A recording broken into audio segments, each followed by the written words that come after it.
Remember, pay attention, y'all. They have to let us know first before they can do anything to us.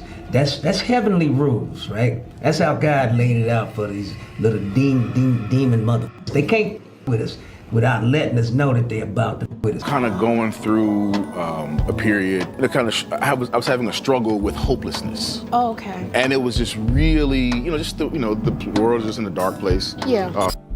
So even before conception, we were very clear. And I knew that I needed a girl first to kind of ease me into it, because I have a pretty good idea of what kind of father I would be. Mm-hmm. So I needed a girl to kind of, slow me down and warm and soften me up, if you will.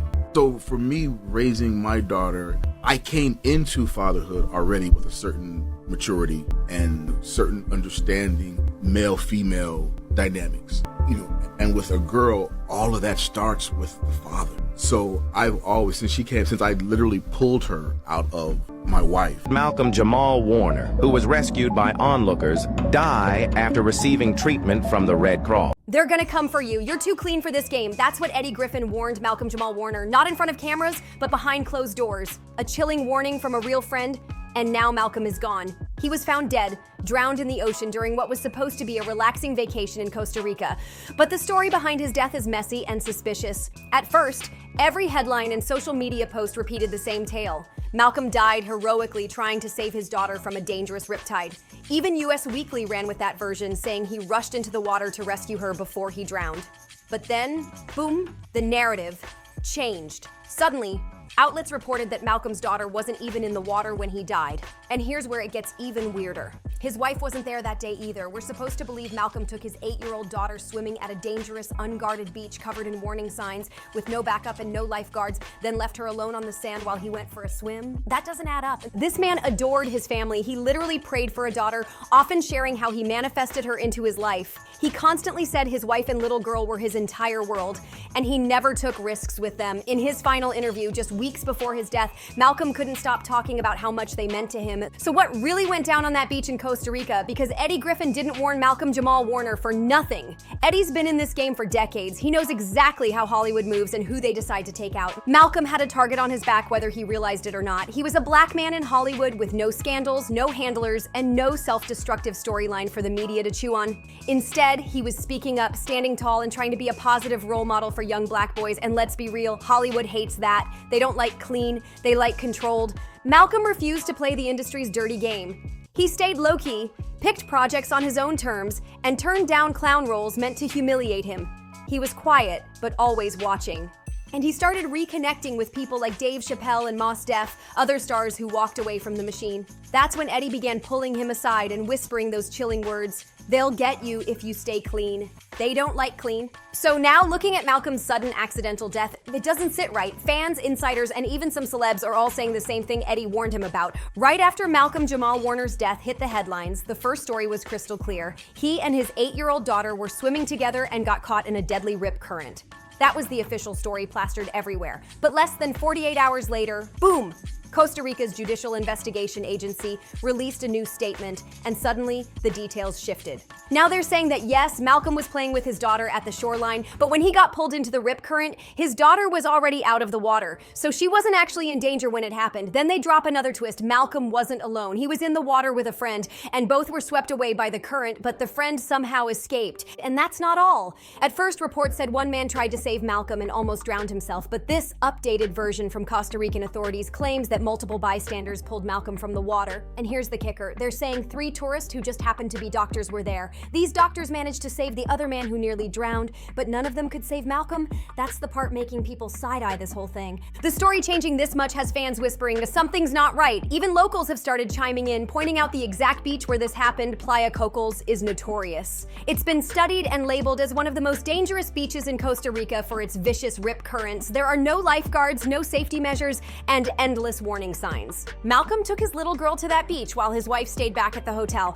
And here's the crazy part. There were 0 lifeguards on duty that day. The local Volunteer Lifeguard Association even admitted the beach was basically unpatrolled because they didn't have the resources. And yet, warning signs screaming about the deadly rip currents are posted all over that stretch of sand.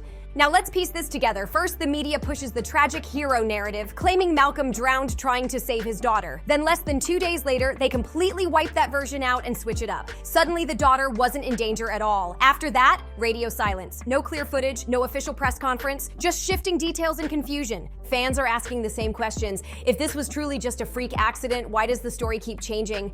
Why did they let the world believe Malcolm's daughter almost drowned with him, only to backtrack later? And why is there no public evidence of the rescue attempts or aftermath, even on a beach crawling with tourists? Remember Eddie Griffin's chilling warning to Malcolm? They'll come for you if you don't sell out.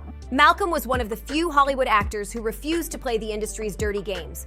He wouldn't take degrading roles, he wouldn't let them humiliate him on camera, and he didn't live wild enough to self-destruct. But he also didn't stay silent. He spoke on the system in ways that made the wrong people uncomfortable. Malcolm didn't just stay in his lane, he spoke up, and he spoke up loud. He openly called out the Hollywood machine, saying white producers, directors, and studio execs constantly push black actors into humiliating roles. In 2021, he even wrote an explosive op-ed for the Television Academy where he laid it all out. White network execs, white writers, white directors, they're the gatekeepers of black images on TV. He wrote that even when the doors loosen a little and black creatives get a taste of input, it's often just an illusion of control. The same tired stereotypes get recycled.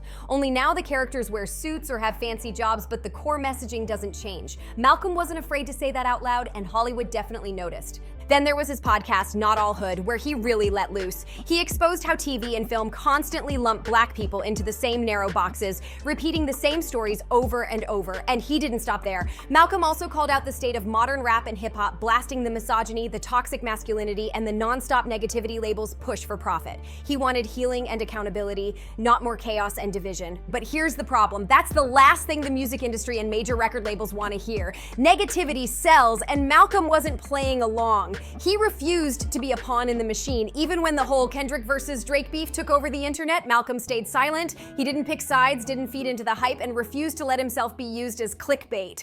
Malcolm wasn't afraid to call it out for what it was. He said flat out that hip-hop only hits the mainstream when it's about beef, violence, or negativity, and that the culture deserved better. He refused to play the game. He wouldn't sell his soul for clout, wouldn't let the industry turn him into a puppet, and he constantly pushed against the narratives that big media wanted him to follow. That's why Eddie Griffin's warning feels heavier than ever. It wasn't just casual talk. It was a survival tip from someone who knew the game inside out. Eddie told him the truth. Staying clean makes you a target. And now, looking at how this so-called accident unfolded, it all feels way too convenient. Eddie's own tribute to Malcolm said it all. He posted on Instagram, "My heart is heavy today. The world lost a father, a son, a poet, a musician, an actor, a teacher, a writer, a director, a friend, a warrior that I had the pleasure of going to war with against the Hollywood machine." But the whispers don't stop there. Some insiders claim Malcolm was digging into something even bigger than Hollywood's usual games. Something the elites would do anything to keep buried. He was reportedly planning to blow the lid off a secret so dark that it could shake the industry to its core. Even his last Instagram post now feels chilling. It's just words, it's just entertainment. You're looking into it too deeply, okay? Because I know we can do better. Hopefully this leads to growth all around. The culture is on life support. Was Malcolm sending us a message before he left this world? Or was he silenced before he could speak his truth? Either way, fans aren't buying the simple accident story anymore. Like, share, comment, subscribe, and I'll see you in the next one.